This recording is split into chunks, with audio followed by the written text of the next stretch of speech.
through the UK-US trade and tariff statements. I call the Secretary of State, Jonathan Reynolds. Madam Deputy Speaker, with your permission, I would like to make a statement on the United Kingdom's economic relationship with the United States.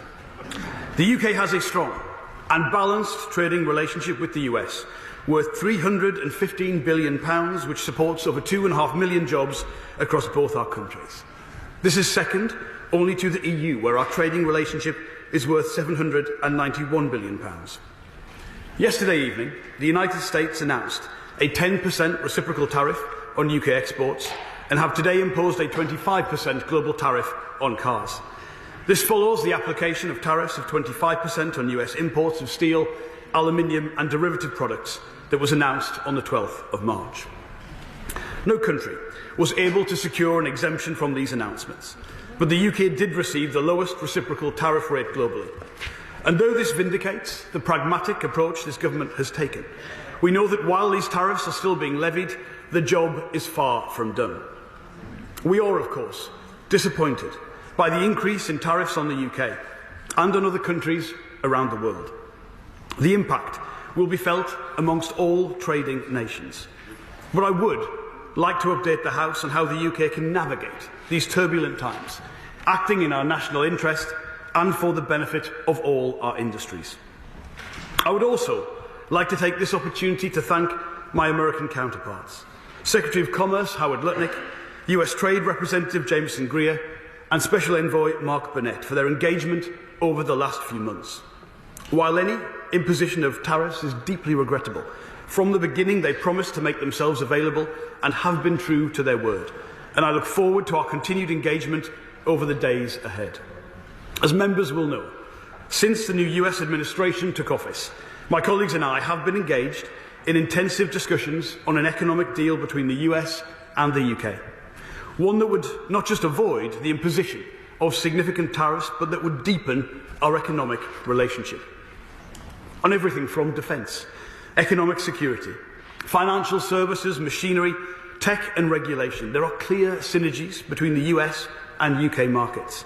And this is reflected in the fair and balanced trading relationship that already exists between our two countries. I can confirm to the House that those talks are ongoing and will remain so.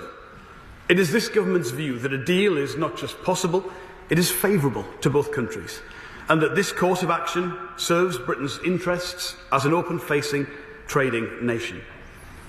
I've been in contact with many businesses across a broad range of sectors, including those most affected, who have very much welcomed this approach. It is clear to me that industry themselves want to grasp the opportunity a deal can offer, and they welcome this government's cool-headed approach. Madam Deputy Speaker, in increasingly insecure times, I have heard some members cling to the security of simple answers and loud voices. I understand the compulsion, but I caution members of this House to keep calm and remain clear-eyed on what is in our national interest, not to simply proclaim that we follow the actions of other countries. The British people rightly expect this government to keep our country secure at home and abroad. An unnecessary, escalating trade war would serve neither purpose. True strength comes in making the right choices at the right time. And thanks to the actions of our Prime Minister, who has restored Britain's place on the world stage, the UK is in a unique position to do a deal where we can and respond when we must. It remains our belief that the best route to economic stability for working people is a negotiated deal with the US that builds on our shared strengths. However, we do reserve the right to take any action we deem necessary if a deal is not secured. To enable the UK to have every option open to us in future, I am today launching a request for input on the implications for British businesses of possible retaliatory action. This is a formal step necessary for us to keep all options on the table. We will seek the views of UK stakeholders over 4 weeks until the 1st of May 2025 on products that could potentially be included in any UK tariff response. This exercise will also give businesses the chance to have their say and influence the design of any possible UK action.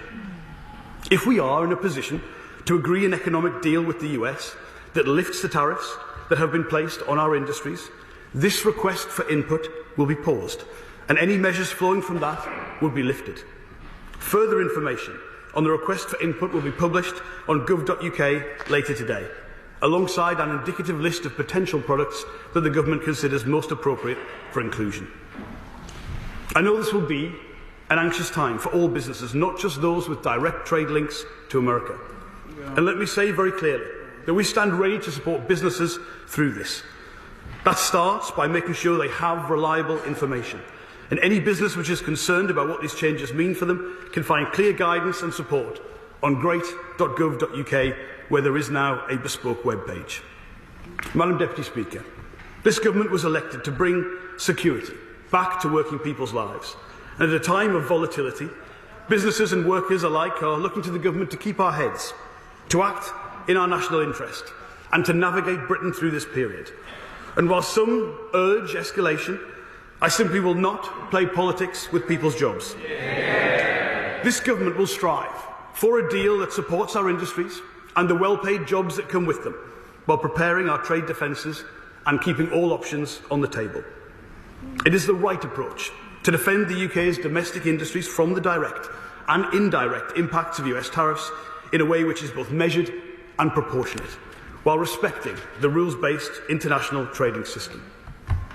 As the world continues to change around us, British workers and businesses can be assured of one constant, and that this is a Government that will not be set off course in choppy waters.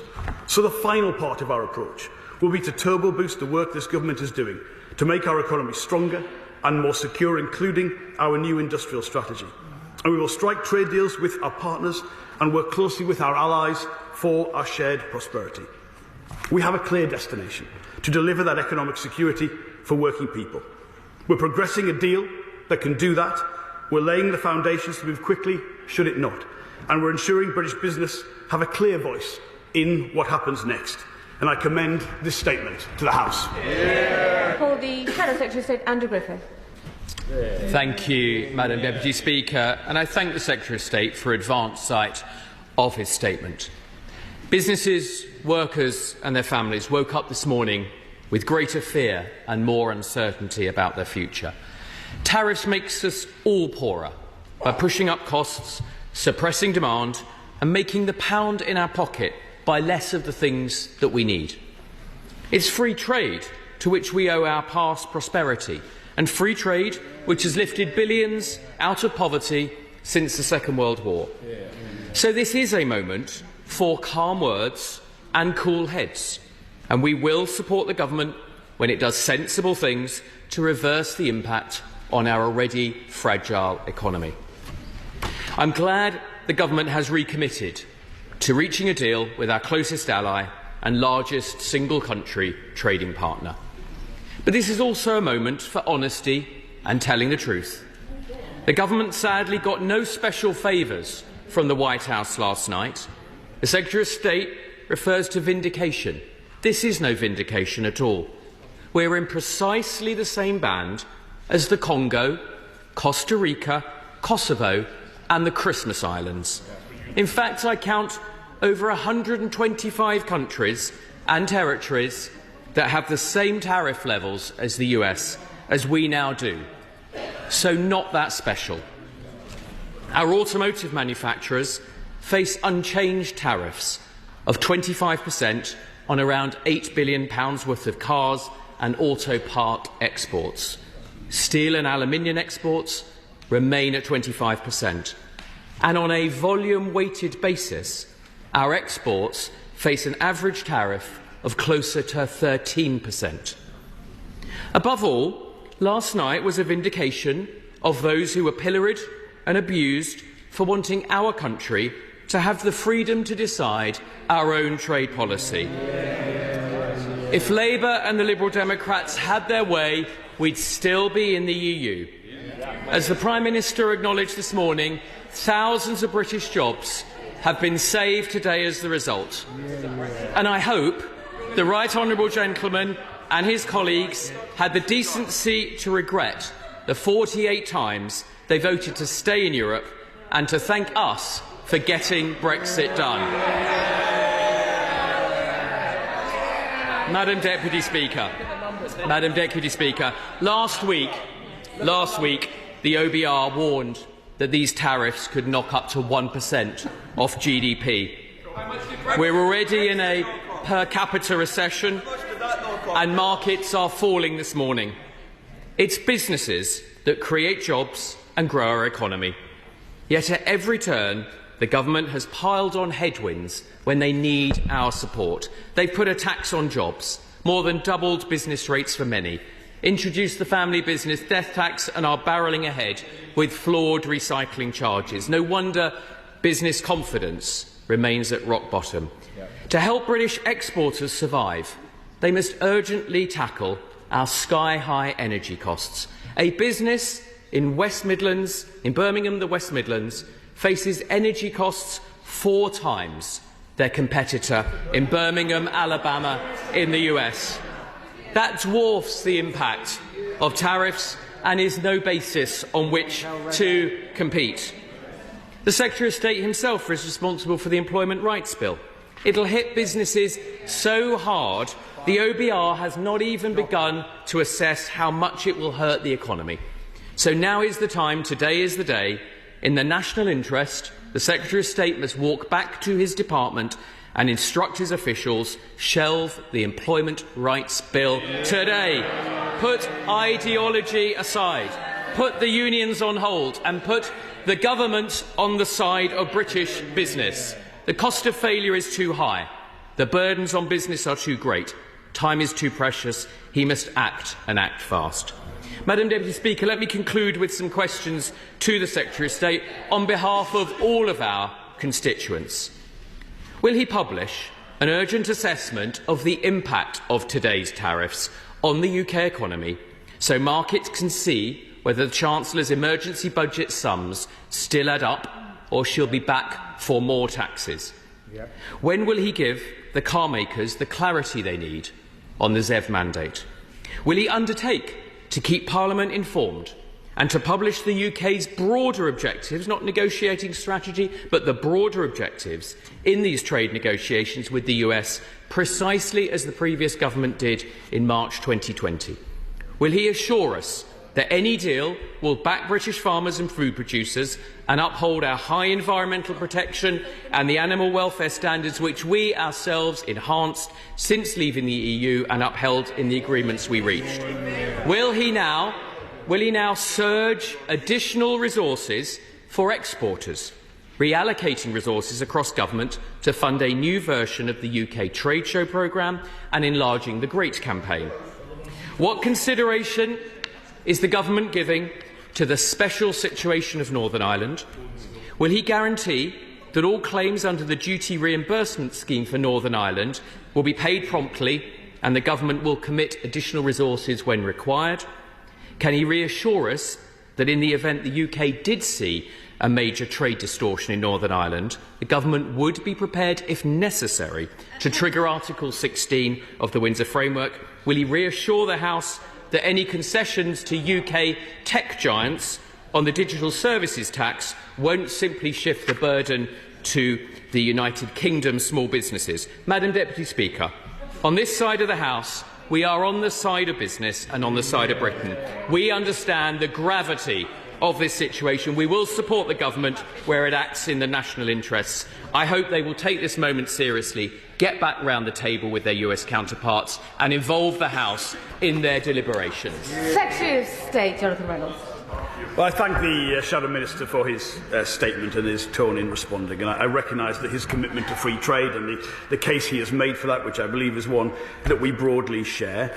He asks for honesty. I think that is always good in Parliament. He's a little bit flippant about the position that we find ourselves in today. He mentions a series of countries, Christmas Islands, Kosovo, who don't have the kind of complex trading relationships we have with the United States. I would just say to him, you can see in my tone and my presentation and my words today, there is disappointment from me that we are in this position, but I do look at the EU, which faces a tariff of 20%, Japan 24%, India 26%, I look at the 25% tariffs already in place, and Canada and Mexico. So yes, we're in a more favourable position compared to those key friends and allies, but we must go further, particularly in relation to the tariffs on automotive, which is a particular concern for me. He brings up Brexit again. I would say perhaps not the finest hour in terms of the state's preparation for large trade shocks in the Conservative Party, but let's pass that over. Of course, as the President of the Board of Trade, I am of the view that it's good that we can set our own trade policy. But I would just say to him, and I would mean this to all colleagues, isn't it time to try and unite the country about the future, rather than always harbour back to the past? Isn't that the way we will all find our way through that? And I just think, look, half the country voted one way, half the other way. Let's build that together, and please let's look to the future. That is the right way forward. I would also say, and this is a very important point, it is not a choice. It is a false choice to see this as being presented as between working with the US or the EU. We can do this in a way that is consistent with both, and we should all be committed to that. He asks about the implications for the United Kingdom. He broadly asked me to reverse a series of policy choices made in the last 14 years, and I'll go through all of those. I would say in relation to the spring statement, the Chancellor only rebuilt the headroom caused by some of this global turbulence to a substantial degree higher than that which was bequeathed to her by the Conservative Party. I'd also say, on Conservative spending plans, there was no relief for business rates whatsoever in what we were left. That was a one-year relief rolled over that never had any longevity from the Conservative Party. And I haven't yet received any credible proposals from the party opposite to pay for their spending plans, but I'm always available to receive those in writing, Madam Deputy Speaker. He asks for reassurance. Of course, we're always happy to provide that on policy changes domestically. He knows we're more pragmatic in our approach on things like the ZEV mandate for the automotive sector than the Conservative Party was in office. He knows the Department of Transport leads on that policy, but the publication of our response to the consultation for potential changes will be published soon. I won't comment on the details of any negotiations with the US. I think colleagues would expect that, but our SPS system, our commitment to that for food standards and food safety in the UK was a manifesto commitment, and of course we will adhere to that on this side of the House. I think he also knows we are imminently preparing to publish our trade strategy, which covers a lot of the issues, particularly around support for exporters, that we want to proceed with. On Northern Ireland, I will just spend a moment on this because this is an incredibly important issue for all colleagues. Of course, the potential for a differential response from the European Union to ourselves could lead to a difficult situation in Northern Ireland. The duty reimbursement scheme that he highlights is the key policy here, because goods entering Northern Ireland from the US, which are not going into the wider single market, are then subject to the reimbursement programme. We do have to make sure that works well. I absolutely recognise the points he has made on that, and I will continue to update the House and all colleagues with our work in this area. I recognise how important it is, how relevant it is to all of our constituents, and of course we'll endeavour to keep all colleagues updated on progress. Annalise Dodds. Thank you, Madam Deputy Speaker. Workers at BMW Cowley are deeply concerned by recent news. BMW is right. A trade war would have no benefits, and the Secretary of State is right to engage calmly with his US counterparts. But can I ask what discussions he's had with his EU counterparts, given how integrated our automotive sector is with that in EU countries? My honourable friend, very much for her question. She is absolutely right that in some of our iconic automotive manufacturing brands, BMW, JLR, Aston Martin, who are a particular success in the US market and therefore exposure to this. There is within government very close cooperation between the teams that are working on our EU reset and our trade negotiations in this area. So I can assure her of the alignment, of the continuity and consistency of policy in that area, as well as the changes to, for instance, like domestic policies like the ZEV mandate. You will know in the budget there was significant money for incentivising, for instance, the rollout of infrastructure for electric vehicles, £2 billion put aside for the wider joint collaboration and R&D initiatives with the automotive sector. So this remains a clear and consistent government priority, and again I'll keep her updated with the particular constituency interest that she has. Liberal Democrat spokesperson Daisy Cooper. Thank you, Madam Deputy Speaker. May I thank the Business Secretary for advance sight of his statement. Donald Trump has launched a destructive trade war that threatens the jobs and living standards of people across the UK and around the world. And let's be clear, this is not about reciprocity or a level playing field. The US is conflating our high British standards with trade barriers. And they're doing it on purpose. This is Donald Trump saying to the UK that he'll only lower tariffs if we lower standards. He's saying, sell out your NHS to US vulture firms or else. Sell out your farmers to US big business or else. And give up protections against online scammers and for children's safety to US tech barons or else. If the government gives in to Trump's threats, it will only encourage him to use the same bullying tactics again and again. It is simultaneously true that the way that the White House has made its crude calculation actually makes Britain's negotiation position a bit better than other countries, and we genuinely welcome that. That is a relief to us all. But, and I say this with regret, there is no sign that the government's lobbying has borne any fruit, given that we have been put on the same regime as a number of other countries, such as Honduras, Peru, Guatemala and others. This must be a wake-up call. We Liberal Democrats believe that we must end this trade war as quickly as possible, and that means standing firm with our allies against Trump's attempts to divide and rule. So will the government take urgent steps to bring our Commonwealth and European partners together in an economic coalition of the willing against Trump's tariffs? We welcome this 1 month of consultation with business. Will the government confirm it will look at energy costs and business rates reform as part of that 4-week consultation, especially with the car industry? And at the same time, will that 4-week consultation be run in parallel with talk with our allies to draw up the use of retaliatory tariffs in a coordinated way? When does the government expect to publish an impact assessment of these tariffs on our small businesses, jobs and the cost of living?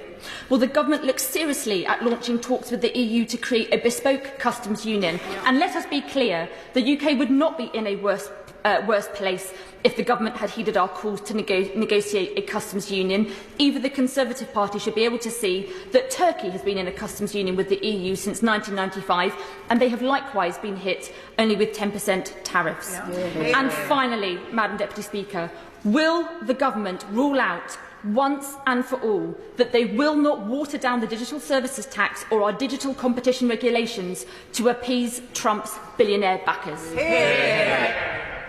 I'm grateful to the honourable member for her questions and her submission. I'm pleased to hear she feels we need to end any potential trade war. I'm pretty certain I heard her on the media last week demanding that we escalate that trade war, and I don't think that is in any of our interests or the route and direction that we need to go in. She mentions there's no sign of the UK being treated in any different way. She will know the US have a view of VAT that we do not share, and they compare that to their sales tax. And our rate of VAT, look at the comparable treatment to the European Union, there is a differential there. It's one that doesn't satisfy me, because I believe we could seriously get to a position where we're not only avoiding the imposition of additional trade tariffs and barriers, we could be deepening our trade relationship and removing some of the barriers that already exist, particularly in trade in services. So that is the objective of the government. And of course we work very closely with a whole range of friends and allies. But when they go into any negotiation, they're representing their own national or customs union interest, and we do the same. I wouldn't expect any country to go into a negotiation trying to represent the UK. They will have their own interests, and what I do is simply the same for the United Kingdom. I've got to put our own interests first, and there is a different structure to our trading relationship between the US and the UK. The US, for instance, does not have a large deficit in traded goods that they have with the EU or with China, so it's a different level of conversation, and it allows us to put our own interests first, and that is all we are seeking to do with the government in our policy towards the US. She mentions a range of other issues which I identify. I think colleagues know I have very strong views on the very large increases in industrial energy costs which occurred after 2010, almost a 50% increase in real terms, and I do think they need to be addressed. The industrial strategy and other initiatives from government are the wider policy objectives and tools that we have around this. It's much more in terms of the consultation and the call for input what we have called for in relation to this, the formal steps that we need to do to take the impact from business themselves and their chance to put their views forward as part of it that I have announced today, which, as I say, would not be necessary if we can come to an agreement. I believe all members of the House would want to see us do that. I believe this relationship can be deepened. It doesn't come at a cost to other key trading relationships if we get it right, such as the one between ourselves and the European Union. So that is the objective of the government, and I welcome any support from all sides of the House in fulfilling that objective. Callum Anderson. Mr. Speaker, and I thank my right honourable friend for his statement. The dramatic shift in US trade policy yesterday marks an historic abdication from the principles of open commerce and global trade that has underpinned the economies of the Western world since the end of the Second World War. Tariffs bring no winners, only losers, in the form of higher costs for consumers and higher barriers to business and industry. Can the Secretary of State set out how this government is working with international institutions such as the World Trade Organization to prevent further escalation and position the UK as a leading champion for open markets? Well, I warmly welcome the question from my honourable friend. He is right to say this is a substantial change in US policy. I think it's important that even if we do not agree with some of the decisions and the thinking that underpins that we recognise where that comes from, and indeed this was part of the US presidential campaign. So we've been able to prepare the ground for these conversations. He asked a specific question about international cooperation. We are strongly involved with the WTO, and particularly supported the re-election of Dr. Ngozi as the Director General. It's important to remember that despite the problems the multilateral system faces, it is still the basis upon which the vast majority of trade around the world takes place, and will continue to play a very constructive role in relation to the WTO and any multilateral organisation which serves our own interests to do so as well. Barclay.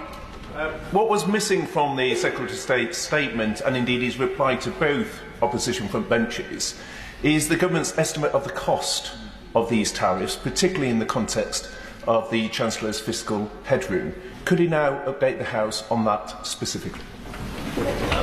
For his question, he will know as a former Treasury Minister the kind of work that goes on to make sure those assessments are made. The announcement was made late last night. We had the chance to respond yesterday evening and this morning to it. He will also appreciate that the impact on the UK is not just about the direct relationship between the US and the UK, but what happens in the wider global trading system. How other countries choose to react to the announcements in the US will be the determining factor for the impact upon the UK, and we will not know that at this stage. But I promise him I will keep the House updated, and him personally if he wishes, at any stage as to our work to assess what the impact will be on the UK. But also that I believe for all members of Parliament this should be a time for reassurance, for calm heads, for clear information to British business as to how we will navigate these difficult times. I think that is the correct message to be sending out from Parliament. Della Creasy. Thank you, Madam Deputy Speaker. I suspect that the opposition front bench, if they're still trying to propagate the arguments of 2016, are a bit drunk on chlorinated chicken. We need to get real. Celebrating a tariff of 10% rather than 20% is like celebrating that when you got mugged, they only took your wallet and not your watch as well. That's why the British public deserve better. That's why I'm grateful that the Secretary of State is talking about our relationship with Europe, because who knows what President Trump will bring next week. We do 5 times more business with the European Union than we do with America. It is in our interest to have a close and stable trading relationship with Europe, but right now that is up for grabs too. So could the Secretary of State just set out for us what this now means for his negotiations on the European reset and the summit in May? I'm grateful to my honourable friend for her question. I would just be clear again, no one is celebrating the position we find ourselves in as a country this morning. No one is celebrating that. We recognise the differential that the UK finds itself in, but all of us, I believe all on all sides of the House, are disappointed by the announcements from the United States and are seeking to provide a way through that. I reiterate to her, I know she feels very strongly about this, this is not a choice between the US and the EU. It doesn't have to be. These are two key and long-term and important trading partners, and actually security and defence partners as well. The EU summit that she mentions next month is a key event. Our aspirations for an ambitious EU reset on a trade basis to rectify some of the flaws in the agreement agreed under the previous government remain. Our objectives there are clear, and they were all in the manifesto that we on this side of the House stood on and won the election. So that remains a key priority, and again I share with her the alignment between the EU reset and this negotiation is very strong within government. Alison Griffiths. Thank you, Madam Deputy Speaker. The Business Secretary delayed and dithered for 5 months before meeting his US counterparts. And that dereliction of duty, his refusal to meet earlier, is a price that working people and businesses in the UK are now paying. So does he regret his refusal to meet his US counterpart earlier? The Honourable Lady is incorrect, and I've got to ask her to take a bit more of a serious tone with the questions that she brings to board. This is really serious stuff. I've met my counterparts on many, many occasions. We were in contact even before some of the formal procedures on the US side that they were confirmed. So it wasn't technically even in any way possible to be in touch with them sooner. Their engagement has been consistent and serious. The Honourable Lady is incorrect, and please approach these very important proceedings with a little bit more seriousness.